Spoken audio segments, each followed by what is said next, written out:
নমস্কার বন্ধুরা, কল্যাণী রান্নাঘরের নতুন আরও একটা পর্বে আপনাদের সবাইকে স্বাগত। আজ আমি আপনাদের সঙ্গে শেয়ার করছি পাঁচমিশালি নিরামিষ সবজি। রুটি, লুচি বা গরম গরম ভাতের সঙ্গে কিন্তু এই রেসিপিটি ভীষণ ভালো লাগে। মাত্র দুটো একটা উপকরণ দিয়েই তৈরি এই রেসিপিটি কিন্তু হয় অত্যন্ত সুস্বাদু এবং গরমের একদমই উপযোগী। তো চলুন দেখে নেওয়া যাক আজকের রেসিপিটি। প্রথমেই ওভেনে একটা কড়াই বসিয়ে দিয়েছি। কড়াইটা ভালোভাবে গরম হয়ে গেলে দিয়ে দিয়েছি 3 টেবিল স্পুন সর্ষের তেল। তেলটা গরম হওয়ার পরে ফোড়নের জন্য দিয়ে দিয়েছি 1 টিস্পুন 5 ফোড়ন, আর দিয়ে দিয়েছি 2টো শুকনো লঙ্কা আর 2টো তেজপাতা মাঝখান থেকে ছিঁড়ে দিয়েছি। ফোড়নটা দেওয়ার সময় গ্যাসের ফ্লেমটা রাখবেন অবশ্যই লো টু মিডিয়ামে। হাই ফ্লেমে ফোড়নটা ভাজলে ফোড়নটা পুড়ে যায় এবং তেতো হয়ে যাবে, তাই লো টু মিডিয়ামে রেখে ফোড়নটা একটু ভাজা ভাজা করতে হবে যতক্ষণ পর্যন্ত না মিষ্টি গন্ধ বেরোয়। মিষ্টি গন্ধ বেরোতে শুরু করলে দিয়ে দিচ্ছি কিছু সবজি। এর মধ্যে দিয়েছি আমি মিষ্টি কুমড়ো, আলু আর রাঙা আলু। তারপরে অ্যাড করে দিলাম কিছু সজনের ডাঁটা, আর দিয়ে দিচ্ছি পেঁপে। পেঁপেটা একটু লাল লাল হয়ে গেছে, তাই পেঁপেটা কিন্তু অনেকটাই মিষ্টি লাগবে। আর দিয়ে দিচ্ছি গাজর। তবে সবজি কিন্তু অবশ্যই আপনারা আপনাদের পছন্দ অনুযায়ী আরও কিছু অ্যাড করতে পারেন। এবার গ্যাসের ফ্লেম হাইতে রেখে 2 মিনিট মতো সবজিটাকে ফ্রাই করে নিতে হবে, অর্থাৎ একটু কষিয়ে নিতে হবে, জাস্ট 2 মিনিট। তবে গ্যাসের ফ্লেমটা রাখবেন অবশ্যই হাইতে। এই সময় লবণ বা হলুদ কোনো কিছুই আমি ব্যবহার করছি না। মিনিট 2 নাড়াচাড়া করে এই সময় আমি দিয়ে দিচ্ছি পরিমাণ মতো লবণ। আমি এখানে 1.5 চামচ লবণ ব্যবহার করছি। আর দিয়ে দিচ্ছি 1 চামচের একটু বেশি পরিমাণে হলুদ। হলুদ লবণ দেওয়ার পরে সবজিটা একটু ভালোভাবে নাড়াচাড়া করে নিতে হবে, যাতে করে সমস্ত সবজির সঙ্গে হলুদ লবণটা খুব ভালোভাবে মিশে যায়। তো এইভাবে মিনিট খানেক আবারও একটু ফ্রাই করে নিয়েছি। আর তারপরে দিয়ে দিচ্ছি কেটে রাখা টমেটো। এখানে আমি 2টো ছোটো সাইজের টমেটো দিয়ে দিয়েছি, আর 5টা কাঁচা চেরা লঙ্কা দিয়ে দিয়েছি। তবে ঝালটা আপনাদের টেস্ট অনুযায়ী অবশ্যই দিয়ে দেবেন। আমার এই চ্যানেলে আমি এরকমই কম তেল মশলা রেসিপি শেয়ার করে থাকি। আপনাদের ভালো লাগলে চ্যানেলটা অবশ্যই সাবস্ক্রাইব করে রাখবেন। পাশে থাকা বেল আইকন ক্লিক করে রাখবেন, যাতে আমি নতুন নতুন রেসিপি শেয়ার করার সঙ্গে সঙ্গে নোটিফিকেশান পেয়ে যান।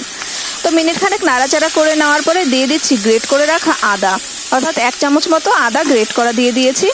আদাটা একটু পরেই কিন্তু দিতে হবে। তো আদাটা দেওয়ার পরে আবারও ভালোভাবে নাড়াচাড়া করে নেব। সমস্ত সবজির সঙ্গে আদাটা ভালোভাবে মিশে গেছে এবং ঢাকা চাপা দিয়ে মিনিট 5 অপেক্ষা করব। গ্যাসের ফ্লেমটা এই সময় একদম লো টু মিডিয়ামে রাখতে হবে। মিনিট 5 বাদে ঢাকা চাপা খুলে নিয়েছি। আর একটু নাড়াচাড়া করে নিতে হবে নিচে ধরে যাতে না যায়। তবে যেহেতু সবজি থেকে একটু জল বেরিয়েছে আর গ্যাসের ফ্লেমটা একদম লো টু মিডিয়ামে করা ছিল, তাই একদমই নিচে ধরে যায়নি। তারপরেও নাড়াচাড়া করে নিচ্ছি এবং এই সময় সবজিটা কিন্তু প্রায় 50%-এর বেশি কুক হয়ে গেছে। এই সময় আমি সামান্য পরিমাণে একটু জল অ্যাড করব। তবে জলটা এমনভাবে অ্যাড করব যাতে করে সবজিটা যখন রেডি হবে একটুও এক্সট্রা জল না থাকে, তাই আমি একদম হাফ গ্লাস মতন জল অ্যাড করেছি। তবে যদি কোনো শাক থাকে এই সবজির সঙ্গে, অর্থাৎ পুঁই শাক বা পালং শাক এরকম ধরনের, তাহলে কিন্তু একটুও জল অ্যাড করার প্রয়োজন নেই। তো জল দেওয়ার পরে আবার নাড়াচাড়া করে নিয়ে ঢাকা চাপা দিয়ে আবারও 6 থেকে 7 মিনিট অপেক্ষা করব। 7-8 মিনিট বাদে ঢাকা চাপা খুলে নিয়েছি। আর এই পুরো রান্নাটাই কিন্তু করে নিয়েছি লো টু মিডিয়াম ফ্লেমে। এবার নাড়াচাড়া করে নিচ্ছি। আর দেখুন আলু কিন্তু একদম গলে গেছে, অর্থাৎ তার মানে সমস্ত সবজি কিন্তু একদমই সিদ্ধ হয়ে গেছে। তবে একটু যে জল মনে হচ্ছে, এই সময় কিন্তু কিছু সবজি একটু ভেঙে দেবেন, অর্থাৎ একটু আলু, কুমড়ো বা রাঙা আলু এইগুলো একটু ভেঙে চুড়ে দিলে কিন্তু সবজির টেক্সচারটা একদম খুবই ভালো হয় এবং দেখতে ভীষণই সুন্দর লাগে, যেটা খেতেও কিন্তু ভীষণই ভালো লাগে।